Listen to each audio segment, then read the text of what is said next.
Buenos días, maestra. Hola, buenos días. ¿No se escucha? ¿No? A ver, déjame checarle. Ya se escucha. Ya.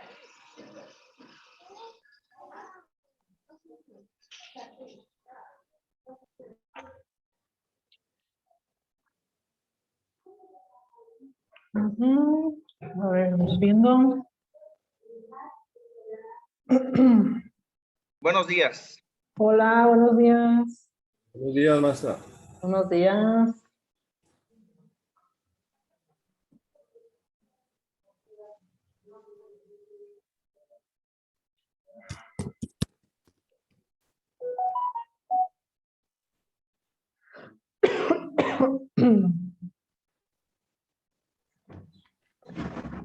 Buenos días, maestra. Hola, buenos días.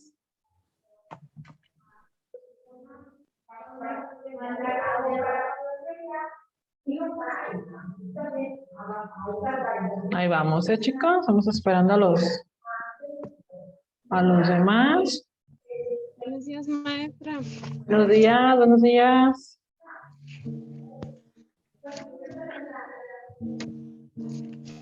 Dale, se oye una guitarra por ahí. Creo que están afinando un instrumento el compañero. Yo no soy. Ah, no, híjole. Entonces, ¿quién es el de la guitarra? A ver. Maestra, soy yo. Es que tengo aquí a una cantante profesional. Ah, ya pensé que era como... oh. Yo le voy a enseñar. Sí. Hola, buenos días. No le sale. No le sale toquito que... Okay. Yo le enseño, Dayana. ¿Eh? Yo le enseño. Uy, te va a enseñar, tío Oscar. Ok, entonces pues vamos a comenzar, chicos. Y bueno, continuando con lo que vimos la clase pasada, vamos a seguir con lo que es la parte del estructuralismo europeo y americano, ¿ok? A lo que vimos en clase. Vamos a comenzar primero con el estructuralismo europeo. Vimos una parte de Ferdinand de Saussure en la que este autor, que es el padre de la lingüística, se entera de que existe esta escuela estructuralista y decide enfocarse, en lugar de ser abogado, a la lingüística, al estudio de la lengua. Bueno, este movimiento lingüístico inicia en el siglo XX y hace que sea moderna, iniciando por Ferdinand de Saussure en 1916. Aquí es cuando se hace un poquito más moderno y más conocido a nivel mundial. Surge como reacción de la lingüística comparada, la histórica y los neogramáticos del siglo XIX y sus estudios comparativos del lenguaje. ¿Okay? Entonces, los neogramáticos también es una escuela dedicada al estudio de las lenguas, especialmente a las lenguas madre, a las protoindoeuropeas, y se le llama neogramático porque es la nueva gramática donde descubren la igualdad de palabras, la igualdad del abecedario, la igualdad de la gramática, entre otros, de una lengua a otra. ¿Okay? Considera la lengua como un sistema, y esto quiere decir un conjunto de elementos solidarios que tienen diferentes relaciones. Entonces, bueno, aquí la escuela estructuralista europea considera la parte de la lengua ya un sistema en el que tiene ciertas jerarquizaciones, ciertos usos y ciertas cuestiones que se deben de respetar, a lo que se le llama norma lingüística. ¿Ok? Vamos con lo siguiente. Parte de pensar al lenguaje como un medio de comunicación construido siguiendo el modelo de un sistema, lo que yo les mencionaba. Ya no es hablar por hablar, que acuérdense que hablar es un acto individual, sino que ya es una comunicación que se va a construir por ciertas partes, ¿de acuerdo? Por ejemplo, la gramática, la neogramática y también parte de lo que es la síntesis, etcétera, ¿ok? A partir de las enseñanzas de Saussure, los estructuralistas adoptan de forma radical su aporte acerca de la lengua como un sistema de signos. Vuelvo a repetir lo mismo. Lo que Ferdinand da a conocer es que, acuérdense, lo vimos en clase, ya divide lo que es el concepto y el significado de lo que es lengua, lenguaje, habla, idioma, dialecto, norma lingüística, etcétera, ¿sale? Para poderle dar una estructura. ¿Qué es el sistema de signos? Por ejemplo, lo que aprendimos en fonética. En fonética, el estructuralismo y la escuela neogramática hacen ese tipo de investigaciones, fonética acústica, fonética, etcétera, cómo funciona por parte del organismo, cómo se utilizan ciertas partes del cuerpo, la fonología igual, qué es la sintaxis, qué función tiene, y luego viene la categoría gramatical, que viene siendo la división de sujeto, verbo y predicado, artículo, verbo, pronombre, etcétera, etcétera. Ellos van dando este sistema de signos. Un sistema de signos es para formar un lenguaje correcto, es para tener una mejor pronunciación y es para tener una mejor comunicación. Eso es parte de las enseñanzas que Saussure, junto con los estructuralistas, crea para poder tener lo que se le llama la neogramática o la nueva gramática, ¿de acuerdo? La estructura se presenta de forma inmediata. La estructura es la fonología, la morfología que ya vimos, que es la física, y la sintaxis, que es las partes de las oraciones para poder hablar, dejando de lado los elementos más complejos o ligados en forma inmediata, como anteriormente era un contexto social, que era el significado y sus usos. Voy a explicar esta parte porque de repente decimos, a ver, maestra, ¿de qué se trata?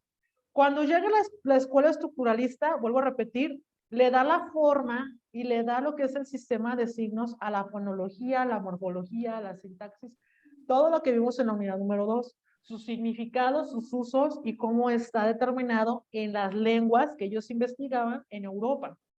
Antes de que ellos llegaran, antes de que la lingüística tuviera la parte de ciencia y de investigación, era solamente una lengua utilizada en un contexto social, en la cual sí había una división de una lengua culta o una lengua vulgar, dependiendo del estrato social de las personas.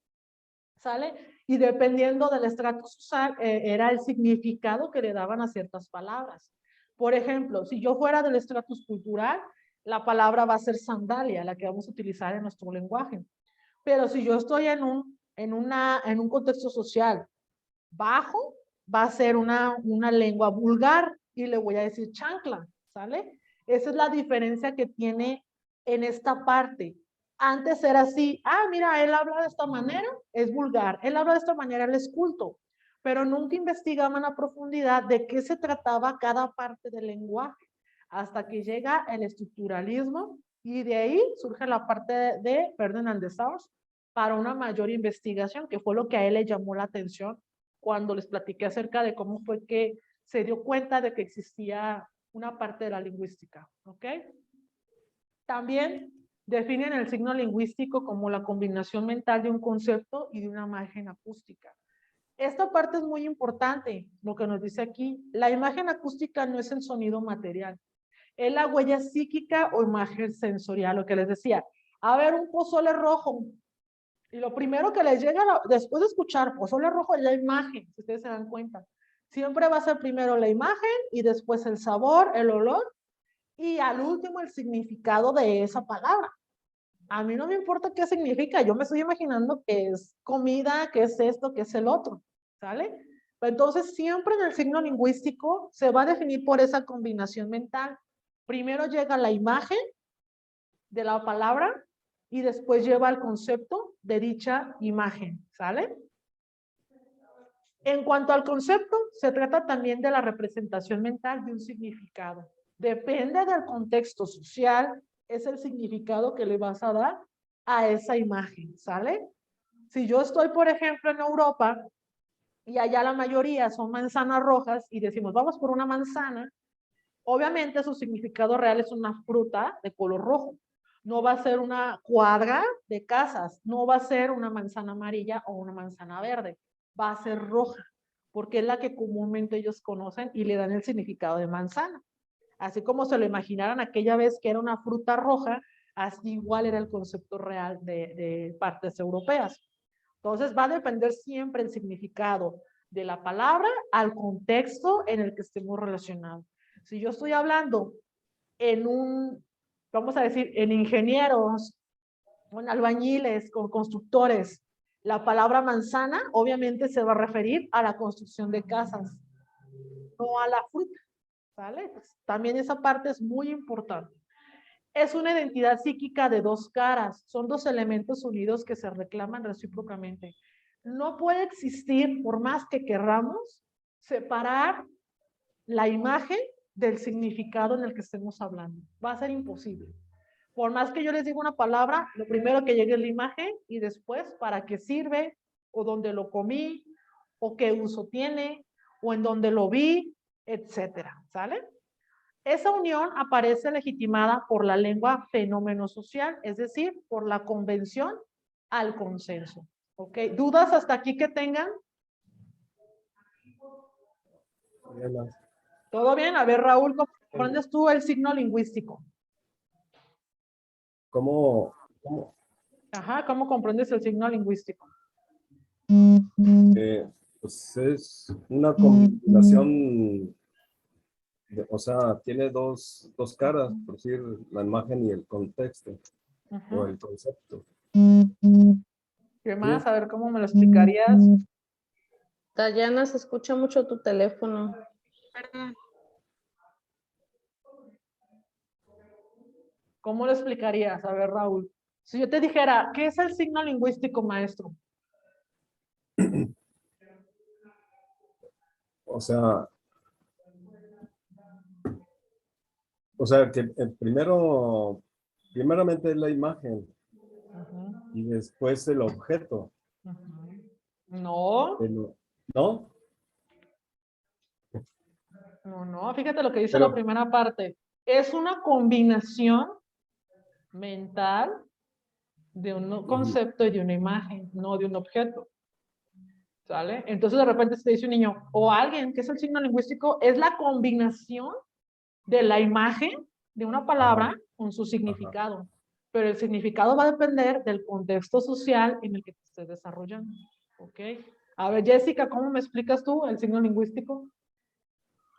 Yo lo entiendo así, de que, por ejemplo, te dicen, estás en un bosque, ¿no? Y te dicen,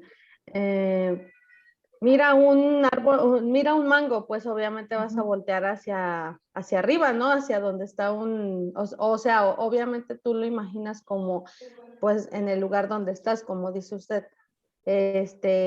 Que te imaginas las cosas depende del lugar donde estés, en el ambiente donde te encuentres. Obviamente vas a voltear hacia arriba porque estás en un bosque, ¿no? O está un árbol de mangos.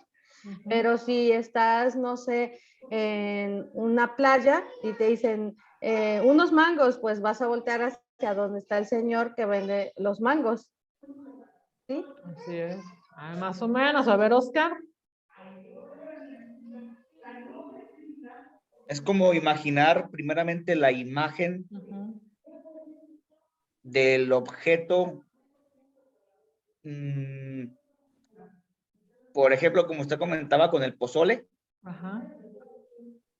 es primero imaginar y después llegar la imagen a la mente. O sea, primero es pensar en el pozole, que ya sé que es comida, y posteriormente llega la imagen del pozole. Si es algo así. Sí, acuérdense lo que nos dice aquí, chicos, pongan mucha atención. Primero primero va a ser la palabra. El signo lingüístico es, te dicen una palabra y tú te llega rápidamente a la mente, la imagen de la palabra. Y posteriormente, el significado de la palabra. ¿Ok? Entonces, graben eso. Entonces no depende del lugar donde estés. No, porque de repente, si yo, como estamos ahorita en clase, les digo, las enchiladas suizas, no estamos en un restaurante. Más sin embargo, la imagen ya les llegó directamente que tiene la salsa, la cebollita, ya se estamos saboreando, pero te llega la imagen, Lechuga. te llega la imagen, te llega el aroma y después te dice qué significa. ¿Sale? Entonces, eso es el signo lingüístico. Es muy importante que lo comprendan, porque con ello trabajamos todo el tiempo. Más sin embargo ya tiene un significado tal cual es. Nos dice aquí claramente, esa unión es por un fenómeno social, es decir, la convención al consenso. Primero me llega la imagen, después me llega el significado, ¿sale? Y posteriormente, si estamos en un bosque, como dices, y decimos el mango, pues un árbol de mangos. Pero si estoy en una carpintería y te digo, Jessica, pásame el mango, pues va a ser uno de madera. Obviamente no va a ser la fruta, porque estás en el área. Pero primeramente, siempre te llega la imagen. Siempre va a ser la imagen y después el significado, para que les quede un poquito más claro. Por eso nos dice aquí, es una entidad psíquica de dos caras. Dos elementos unidos que no se pueden separar. Vuelvo a repetir, no se va a separar jamás. Por más que tú intentes, si yo les digo les voy a hacer unas palabras y usted me va a decir, no, no me lo imaginé, porque realmente no creo. A ver, imagínense, le voy a decir 3 palabras y de las 3 palabras me van a decir cuál no les llegó la imagen. A ver si es cierto que es verdad lo que dice aquí. Vamos con la primera, la palabra pozole, la segunda palabra perro y la tercera palabra una posada. ¿Se les fue la imagen o no les llegó la imagen? A ver, imposible, ¿verdad? Siempre va a estar presente, va a estar ligada. ¿De acuerdo? Ese es el signo lingüístico, jamás se les vaya a olvidar. Es la imagen con su significado. Siempre, siempre, Maestra, siempre. disculpe. Uh-huh. Y si, por ejemplo, hubiera una palabra que no conozcamos, aún así la imagen nula es una imagen, ¿no? Exactamente. O sea, es una imagen nula. ¿Por qué? Porque no sabemos qué es. Sigue siendo una imagen, aunque Sí, sea nula. sí, porque de repente si te digo, búscate un ornitorrinco y no lo conozco que es un ornitorrinco, pero si estamos viendo el tema de animales, yo me voy a imaginar un animal X. Hasta cuando yo vea la imagen del animal real, es cuando mi imagen X, que puede ser un monstruo, una combinación de no sé qué, ya cuando llega el ornitorrinco, ya sustituye la imagen X, pero siempre hay una imagen, siempre. Es más, si les digo números, de repente los números vas a ver. Por ejemplo, si te digo, número 1, y ya estás viendo el número 1 parado hasta con colores. Número 6, y ya el número 6. Número 9, número 9, porque así trabaja la mente. Es la parte cognitiva, la parte constructiva. Jessica. Maestra, entonces son palabras que son familiarizadas, ¿sí? Como Sí, lo va que a estar decía, que si te dicen un animal y estás hablando de animales, pues te vas a imaginar un animal aunque no lo conozcas. Por eso acuérdense que en Okay. la parte del constructivismo y la parte de la teoría cognitiva, que ya la llevaron, en la primera parte dice la teoría cognitiva que a pesar de no conocer la imagen, te la imaginas. ¿Y qué pasa cuando llega la imagen de esa mascota real? Sustituye la imagen que tú creías. Un concepto en el constructivismo es lo mismo. Tú crees un concepto de un tiburón cuando lees que existen varios tiburones de diferentes colores, diferentes imágenes, diferentes ubicaciones, informas cada vez más, construyes, el significado que tenías en el preescolar de un tiburón se va a borrar. Porque el constructivismo es esto, construye y va borrando y va acomodando. Eso es parte de ambas teorías. Igual a la lingüística. Tú tienes un significado, si se fijan en lo mismo. Tiburón, pues es un animal del mar, punto. Y come carne y ataca. Ya estoy, imaginas un tiburón gris y ya. Pero si vemos el tema de tiburones, pues hay tiburón martillo, tiburón blanco, tiburón esto, tiburón el otro. Unos son de agua caliente, otros de agua fría. Significa que es un mamífero acuático, bla, bla, bla, bla, que pesa tantos kilos y que esto, que lo otro. Esa parte, tu construcción de hace años se borra y se llega a regenerar algo. Para cuando tú tengas ahorita, como lo vimos en semántica, de los ejercicios de la manzana, de la cuadra, etcétera, yo les digo, dibújeme un tiburón. Y a lo mejor Oscar hace un tiburón martillo, tú haces un tiburón blanco, Raúl el tiburón gris, el tiburón tigre, no sé qué, todos van dibujando diferentes tiburones, se le va a respetar, porque dentro de su lingüística, en este momento, hablando de tiburones, me va a dibujar uno. Ahora, si yo digo, me van a dibujar un tiburón martillo, tu cerebro ya te lo está dando. Ahí está el tiburón martillo de color y todo lo estás imaginando ahorita. Pero en esa cuestión vamos correctamente bien. A ver, Oscar. Entonces también en base a la edad Ujú. se mejora la construcción de la Exactamente. imagen, porque un Bien. niño puede pensar, si yo le digo a un niño, piensa en un sol, es posible que el niño me piense un sol con ojos y con cara Exactamente. Con ¿ya? nariz y con agujeritos y cosas y, así. con, y sonriente el sol en la pura Ajá. esquina del cuaderno. Exactamente. Pero si se le pregunta a un adulto, el adulto quizá ya más consciente, Ujú. ya va a imaginar una estrella de manera redonda, tal cual como lo vemos en el espacio, Ujú. pues, ¿no? De hecho, Oscar, cuando ya van en cuarto de primaria, el sol ya no tiene ojos ni cara, ni ya va cambiando porque ya hay una madurez cognitiva. Ya el signo lingüístico cambia, a eso se refiere también. Entonces, sí, porque cuando eres niño, pues así te lo pintan en los libros, porque así lo ves en imágenes, en los manuales, en los libros, así aparece, si ustedes lo pueden ver. El número 1 con caritas, patitas, manitos, sonriente. Y ya en la primaria te quitan esa parte infantil y en secundaria más. Entonces tú vas construyendo un lenguaje cada vez más apto. Pero recuérdense muy bien, siempre va a estar esa imagen. Jamás vamos a estar como que, pues vamos a comprar un vestido morado. Ya te estás imaginando hasta la tienda en este momento, las mujeres. ¿Sí o no, chicas? Ya estás imaginando el vestido que tenga escote, que tenga brillos, que tenga eso. O simplemente cuando les Maestra, dibújame un vestido rojo, pues ahí hacen como 50 vestidos. ¿Mande?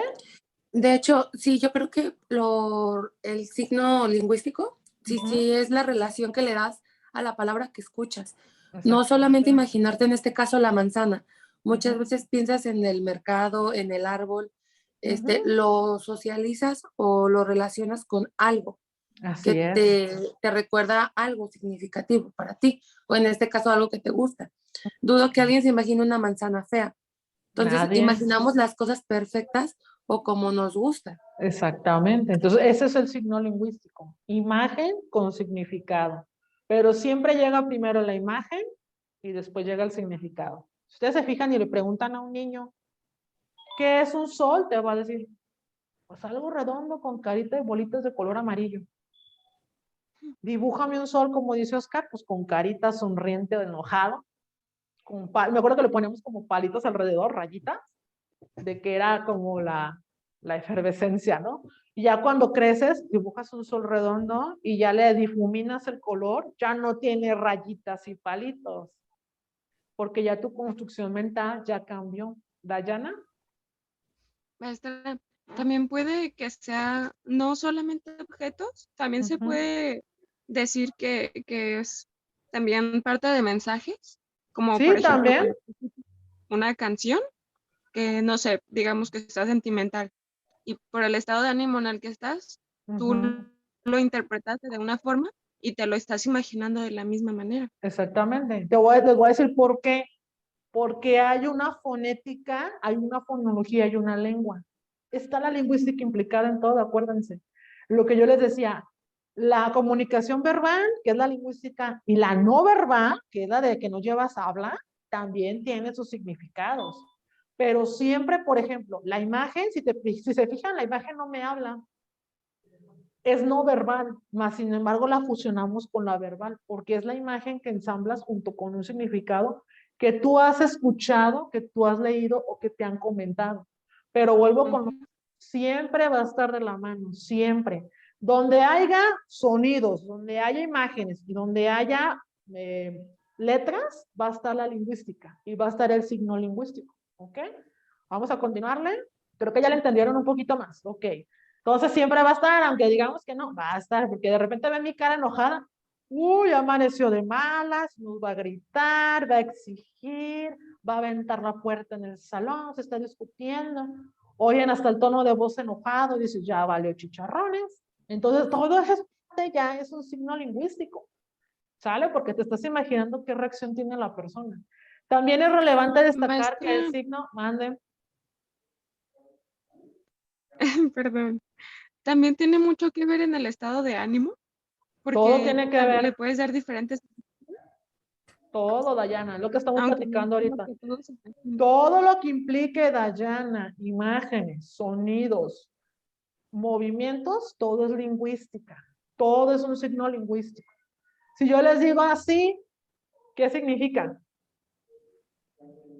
Saludo. Amor y Salud, paz. amor Está y bien. paz. Y si yo les hago, Amor y paz. si yo les hago así, Mal. ya tronaste. Se Si estamos siente hablando mal. si estamos en la escuela, si les hago así, todos, miren, todos así. Espero que no nos diga así a nosotros. Que estamos bien reprobados todos. Exactamente. Entonces, ¿hubo necesidad de que yo hablara? No, ¿verdad? Pero interpretaban el signo de, o el signo de, ¿vas bien? O, Vamos bien. mala. Ya. Entonces, todo eso, pues, todo, fíjense lo que nos dice aquí. Es relevante destacar que el signo no une un nombre y una cosa. El concepto constituye el significado, no el referente concreto, en lo que estamos hablando justamente ahorita. ¿Sale? Que porque yo hago una imagen de que se atraparon, yo no ocupo ponerle un nombre, porque ya interpreta los movimientos y los gestos. ¿Sale? Ya tiene un significado. Y no tiene que ser algo concreto, sino abstracto. Eso quiere decir que se puede utilizar en cualquier área, que se puede hablar en cualquier momento, no es solamente en uno. Es como si yo estuviera en mi casa y yo no voy a hablar acerca del correcto uso del jabón. Si yo lo uso en la escuela, pues también en mi casa lo uso. No puedo romperla, o a lo mejor sí, pero puede ser concreto y abstracto al mismo tiempo. Para evitar ambigüedades y a los fines de ajustar la terminología, propone conservar la palabra signo para el conjunto y distingue las dos partes que lo componen mediante los términos significado en reemplazo del concepto y significado en reemplazo de imagen acústica, lo que yo les decía. Maestra, esas ¿Mande? señales no son universales. O sea, me refiero a que, por ejemplo, creo que la maestra de teoría del pasado cuatrimestre nos había comentado que ella había viajado a Francia o algo así, y que allá, para poder decir sí con el dedo, no es posible porque no lo entienden. Es que Decía que si le hacían así, para ellos esto no es sí, es no, tiene simplemente otro es significado. un significado distinto. Entonces, ¿es algo así también? Sí, también, porque depende de la lengua donde tú estás dirigiéndola. Es como les decía en clase pasada, no es lo mismo un lenguaje que yo voy a manejar en preescolar a uno de primaria, uno de secundaria, uno de prepa. Es diferente el lenguaje y hay diferentes significados en cada palabra. Pero lo que nos dice aquí, pongan atención, estos dos términos importantes, siempre va a estar en reemplazo del concepto, ¿sale? Lo que es el significado es el concepto, lo que tú dices, el significado que tú le estás dando de acuerdo a tu área, de acuerdo a tu nivel escolar, de acuerdo a donde tú estés ubicado, de acuerdo al país, de acuerdo, etcétera. Y el significante es la imagen. A lo mejor, como dices tú, el hacerle con el guiño así no significa algo, pero a lo mejor en Francia es activar algo, activar una bomba o algo, le haces así, pues te sacan, como salió en un programa, ¿no? Que estaban ¿en dónde era? En Vietnam, andaban en un programa de esos de concursos, y se les ocurre forrar la mochila con una bolsa negra y se la amarra. Obviamente la gente los ve y piensan que es una bomba, porque así lo hacen los de las bombas allá. Y la gente le dijo a un mexicano, oye, ¿qué estás haciendo? No, pues es que nadie nos da ray. No te van a dar, porque para ellos ese que tú estás usando atrás, esa imagen, significa una bomba. Y tuvieron que quitar las bolsas, porque si no, nunca les iban a dar el aventón. Entonces tiene que ver muchísimo toda esa parte. De este modo se refleja mejor la vinculación entre las partes y al mismo tiempo las diferencias. Por ejemplo, la palabra gato. Si se fijan en esta imagen, hay un boom que explota. ¿Qué significa eso? Una pelea entre un perro y un gato. No, aquí hay un boom. ¿Qué significa un boom? Es una onomatopeya. Una explosión. Una explosión. Una explosión. Ahora imagínense que yo le hago hacia el dedo y sale la imagen a un lado. ¿Qué significa? Voy a estallar una bomba, ¿no? Entonces ahí chéquense cómo es esta parte. Ajá. Y aquí el perro, ¿qué está haciendo el perro? Está atento a lo que le digan. Está atento. Simplemente si yo le digo la palabra gato, se imaginan un gato. Si yo le digo la palabra perro, parece este perro, un perro. A lo mejor este perro, a lo mejor un pastor alemán, a lo mejor algo, pero siempre va a estar un significado y un significante. Jamás va a estar separado, vuelvo a repetir. Va a haber una imagen y va a haber un significado de la palabra, tal cual. Ya después va a depender del contexto. Vamos a lo mismo. Nunca, nunca quitarnos esas tres partes. Y nos marcan los principios del signo lingüístico. ¿Sale? Vamos un poquito más. Tiene dos caracteres primordiales, arbitrariedad y linealidad. Vamos con el primero. En el primer principio del signo que establece su carácter arbitrario, que es inmotivado y no necesario, la fuerza del signo no está en su relación lógica o natural, sino en la convención social, lo que mencionaba la compañera. Esto es lo que yo les decía. Yo tengo un significado de la palabra fonética para ustedes, pero también tengo un significado de fonética en un preescolar. ¿Sale? Entonces siempre va a estar, como dice aquí, la relación lógica o natural, sino en la convención social en el que te estés desarrollando, es como tú le vas a dar el significado y la imagen a dichas palabras. Esta es parte de la arbitrariedad en el signo lingüístico. En el caso contrario de las interjecciones y las onomatopeyas que vienen siendo el de boom, bam, sas, tic, tac, esas cuestiones, en los que podría rastrearse algún rasgo de motivación y no arbitrariedad, constituye un número poco representativo, además de que muestra también elementos arbitrarios, como el kikiriki, que es un gallo, ¿verdad? Tic-tac, cuando hace tic-tac, tic-tac, tic-tac, es un reloj. Más, sin embargo, este tipo de onomatopeyas no se les cambia el significado por completo. ¿Sale? Esos son tal cual como lo hemos visto en semántica, no cambian porque ya es algo regulado internacionalmente. Si yo pongo boom, van a decir, pues explotó algo. Y si pongo boom en China, boom lo mismo significa explosión, porque es algo universal, una onomatopeya. Aquí está el ejemplo de arbitrariedad. La relación entre el significado y el significado es convencional. Cada lengua tendrá una palabra para un concepto. Aquí viene significado, significante. Lo voy a pedir a Oscar que nos lea los de gato, por favor. Gato, Italiano. italiano. Gato con una T, Gato. español. Español. Chat, francés. Katze, alemán. Alemán. Cat, inglés. Y cat con K, holandés. Holandés, ok. ¿Y el significado es? Un gatito El peludito. mismo. Ajá, exactamente, porque esa es la parte universal. La arbitrariedad es esa, ¿sale? El significado es un gato y el significante es cómo se dice en diferentes lenguas. La palabra gato. Ese es un ejemplo claro. Ahora, si nos vamos por otra, le vamos a pedir a la compañera Ana que nos lea esta diapositiva, por favor. Wow, dice inglés. La otra, UKHT, ruso. Wow, español. Gua, mandarín. Juja, algo así, Húngaro. Sujanayit, algo así, árabe. Y wow con V, Finlandés. finlandés. A ver, compañero Raúl, léalo también usted. Ya lo vi que está queriendo leer. Va a decir yo ni quiero, ¿no? Inglés. Wow. Ajá.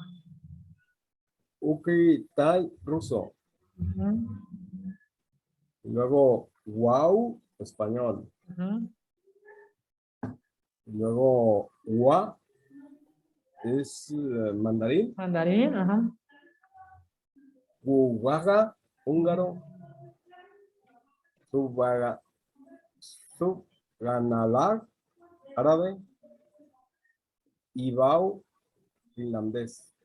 Ok, entonces como pueden ver en estas dos imágenes, el significante es en el idioma que se esté hablando, ¿de acuerdo? Pero el significado va a ser el mismo. Ahora, si analizamos el del wow, si yo les digo, wow, pues es un perro aquí en México, ¿no? Porque ya le das otro significado. Más sin embargo, internacionalmente es sorpresa. ¿Sale? Ok, ¿dudas que tengan?